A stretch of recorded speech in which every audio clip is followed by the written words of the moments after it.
riding cars. Electric cars. I have avoided this topic because I don't know. I really don't like them. Which is weird. Which is really weird because when I was young and first starting to drive and I found out there was such a thing as an electric car that ran on electricity and not gas, I was all for it. I really was. And then slowly through the years, I learned how difficult it would be to put in infrastructure for an electric car. I always thought, hey, it's a simple idea, it's a simple design. Simpler is always better. How come electric cars aren't a thing? And this is back in the 80s, right? And then I learned throughout history there have been electric cars, and they've always been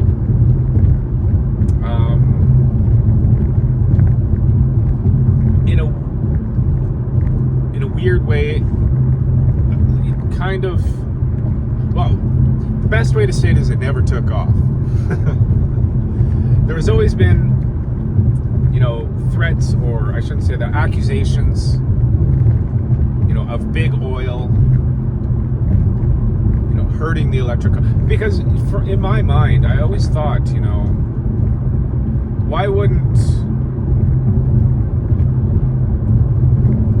Okay, here, let me put it this way. Now, let me put it this way. I worked up in northern Alberta in the oil sands. I'm doing construction. I wasn't doing the actual oil sands extraction. But I was up there, and all of these places had the names Energy, Suncor Energy, things like that. And then I thought, how come? So they would strip mine this whole vast. I remember watching this. There was a great big hole in front of Syncrude, and slowly they filled it up. And I thought, how come the world is eventually going to get off of oil? Because isn't that the theory? Isn't that the theory that we have a finite supply and we can't keep pumping it out, digging it up? Isn't that the theory? So I always thought, if I owned like an oil business like that, I would, after strip mining and all of that, I would be putting up like vast arrays of solar panels and things like that in order to boost up, my energy supply with all the extra money I'm making. Because eventually this mine is going to run out of oil. Isn't that the theory? But it never happened, right? And I'm sure, and I am absolutely sure 100% that those talks took place in boardrooms and nothing ever came of it because, well, first of all, what I learned is solar is incredibly bad for the environment. It doesn't work and it doesn't last. For whatever reasons, come up with your own. Because if it did work as good as they say it did, everywhere would have solar panels. Okay, now that aside, just for electricity, we have to use coal-fired or gas-fired power plants. Or the biofuel things, you gotta log and chip trees in order to do the biofuel. None of this is environmentally friendly in order to get electricity. And now we have this problem of this high CO2 in our atmosphere. Okay,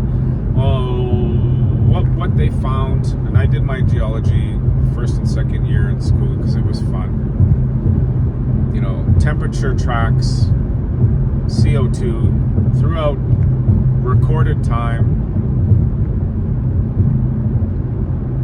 And there was one other time where it was super high like this, and we went into an ice age. We went through a superheat and then to an ice age. Whoa, there's dirt. Oh, buddy, what are you doing? Oh, look at this gross stuff. Dirt on the highway. So, yes, I see there's a problem with CO2 emissions. They're blaming the internal combustion engine because we use cars to do everything. We use the internal combustion engine to do everything that humans need and do to transport. Everything that we have, need, and do is done by cars on rubber tires with a internal combustion engine in it. Okay. So let's bring in the electric car. We'll get rid of CO2 emissions and happy. And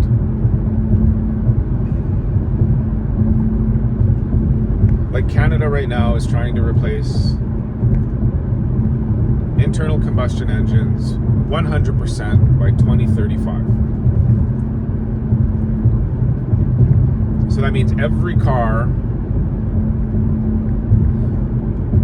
in Canada, however many there's 40 million people. Let's say half of those people drive, or a third of those people drive cars. So what is that, 25 million? Let's say 20 million. Let's say 20 million people buy cars every year. What is that, half of it? That's a half, no. Let's say 15 million. Let's say 15 million people own and drive cars in Canada. So if they switch out those cars, it reduces the CO2 emissions, however much it does. I don't know. I haven't seen a study that shows a whole lot. But on the other end of that, so you get rid of the CO2 emissions from the cars, but you have to build the power plants in order to charge those cars.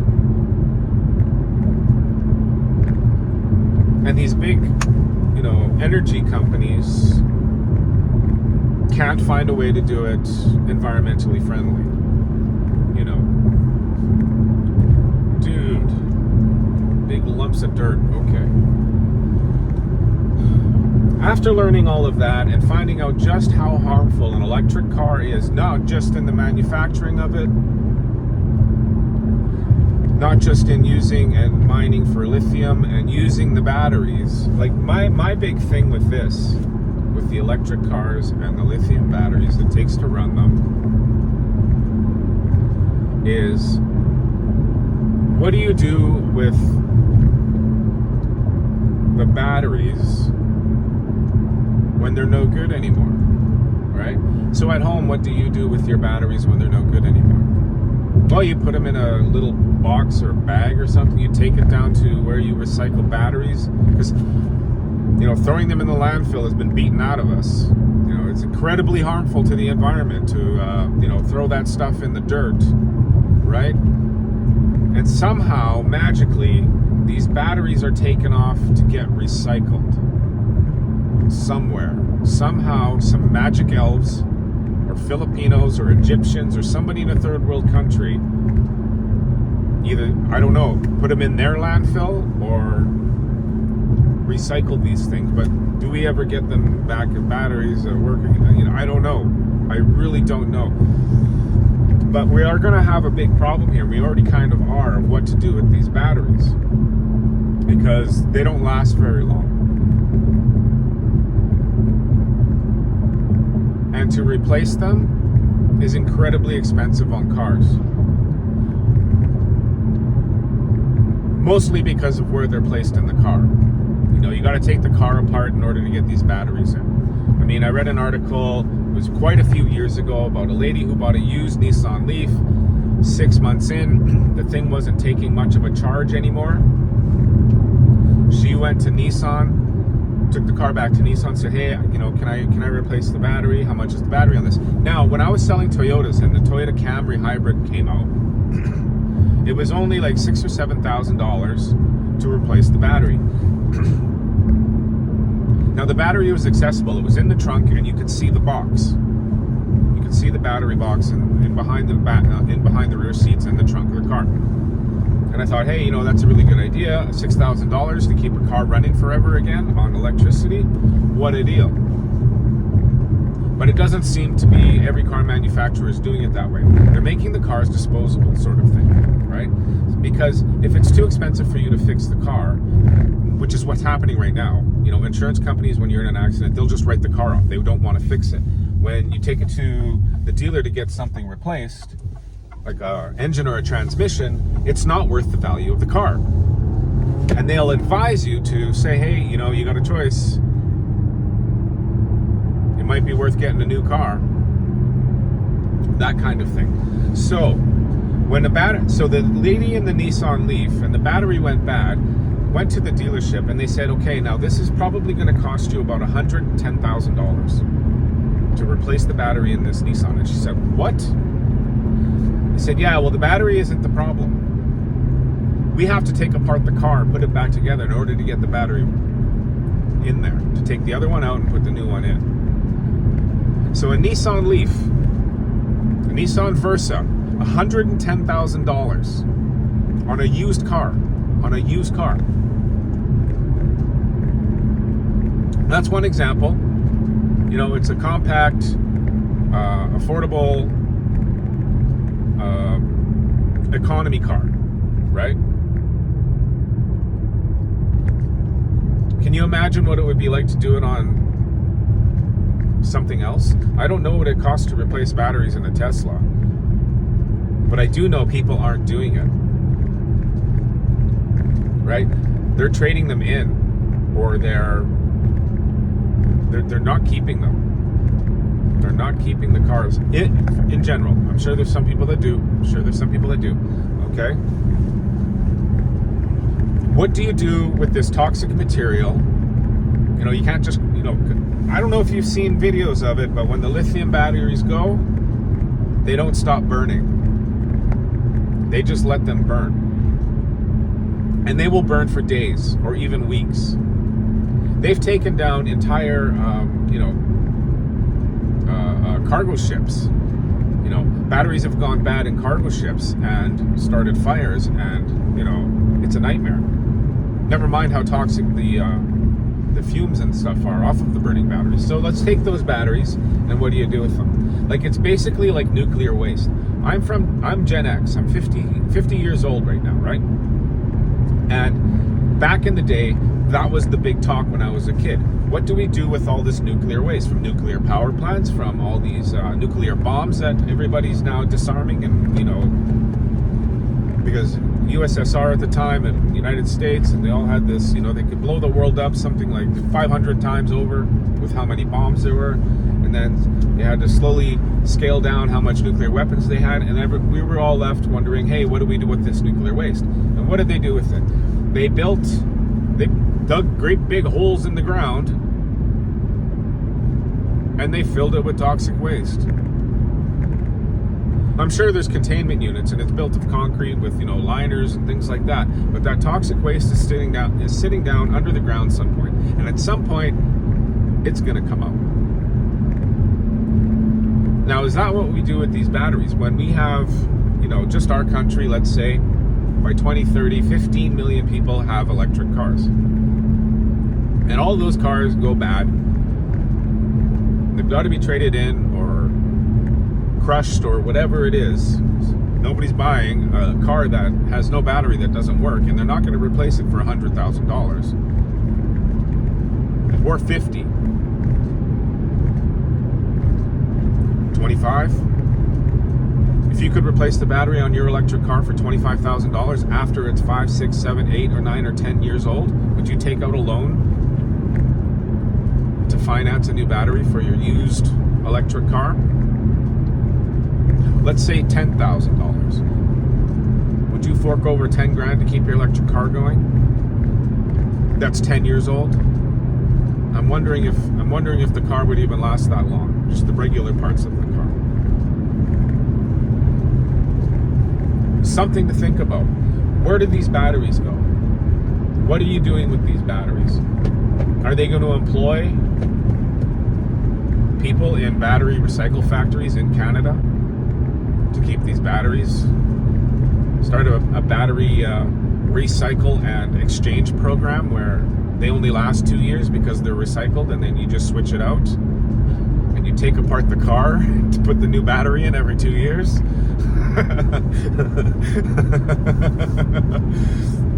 It's kind of silly to talk. It's kind of silly to say it, but that's the reality of it, right? So these things will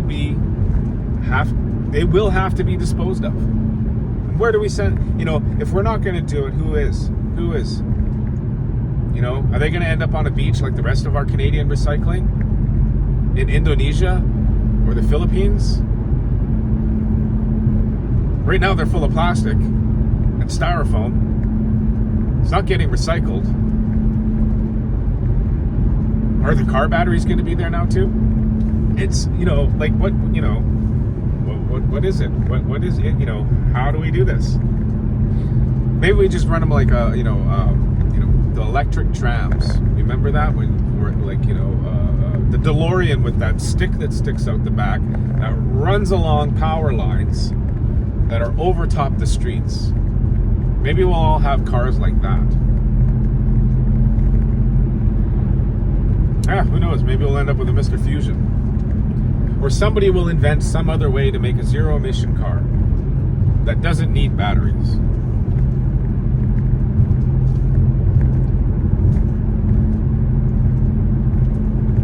What do you think?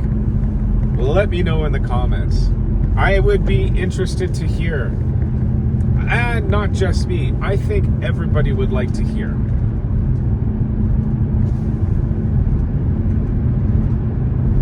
Insights into this problem. Well, that isn't occurring yet, but it is a future problem. And you have to prepare for that right now. You prepare for it now. It's not a big surprise in a crisis when it happens in the future, And it's not just us. We're a small country with only 40 million people. You got the United States next to us with 400 million people. And that's still not the most populous country. Think of Europe as a whole. India with electric cars. Because most countries are going that way. Unless they, scrap the entire idea. Where you're forced to have an electric car. Interesting, though. I think it's interesting. But this is the reason I don't like electric cars. And I learned over the years that as harmful, I guess you could say, to the environment, an ICE, internal combustion engine is, I think it solves way more problems than it creates. I really, really do.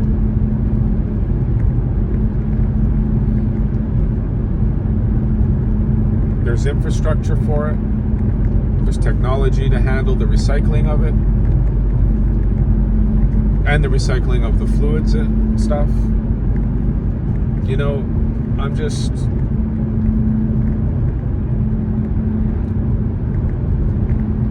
The idea of the electric car sounds good for face value. At face value, the electric car sounded like a good deal. And it turns out it's not. Because, I'm not just pulling this out of thin air. And I said in one of my last videos, electric car ownership is down 44% each year in North America since they became popular. So that means people living with electric cars don't like living with electric cars. Maybe it's because there isn't enough infrastructure. Maybe it's because, the range isn't there. Maybe it's because, pick a reason, right? And I'm sure most of it has to do with infrastructure for electric cars.